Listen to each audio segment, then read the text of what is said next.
علامت‌های اولیه بارداری. دقیق‌ترین روش‌ها برای تشخیص بارداری، آزمایش بارداری و سونوگرافی هستند.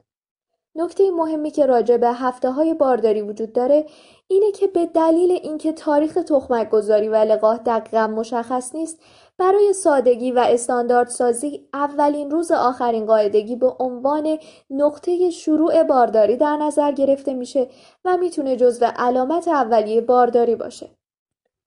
با استفاده از اولین روز آخرین قاعدگی، پزشکان میتونن تاریخ تقریبی زایمان رو محاسبه کنن.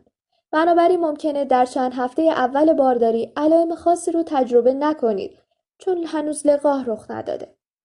بارداری تغییرات زیادی در بدن ایجاد میکنه. این علائم تنوع زیاد و شدت متفاوتی در افراد مختلف دارن. لکه‌بینی خفیف، پریود نشدن، تهوع، خستگی، نفخ، تکرر ادرار، ضربان قلب جنین، آکنه، افزایش وزن قابل توجه از علائم اولیه بارداری هستند. علت لکه‌بینی یا همان خونریزی لانه‌گزینی اینه که وقتی تخمک بارور شده به دیواره رحم میچسبه، ممکنه رگ‌های خونی کوچیک پاره بشن و باعث خونریزی خفیف بشن. این خونریزی معمولاً نشانه مثبت از بارداریه. مقدار این خونریزی کمه، مدت زمان اون چند ساعت یا چند روزه و ممکنه فرد دردی کمتر از درد پریود رو تجربه کنه.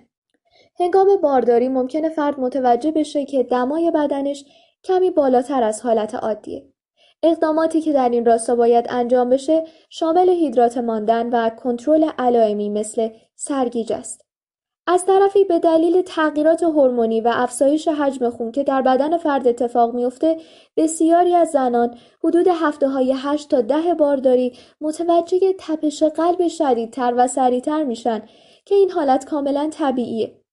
البته اگر فرد همراه تپش قلب علائم دیگری مثل درد قفسه سینه، سرگیجه و غش کردن رو تجربه کنه، در این صورت باید نگران شد و حتما به پزشک مراجعه کرد.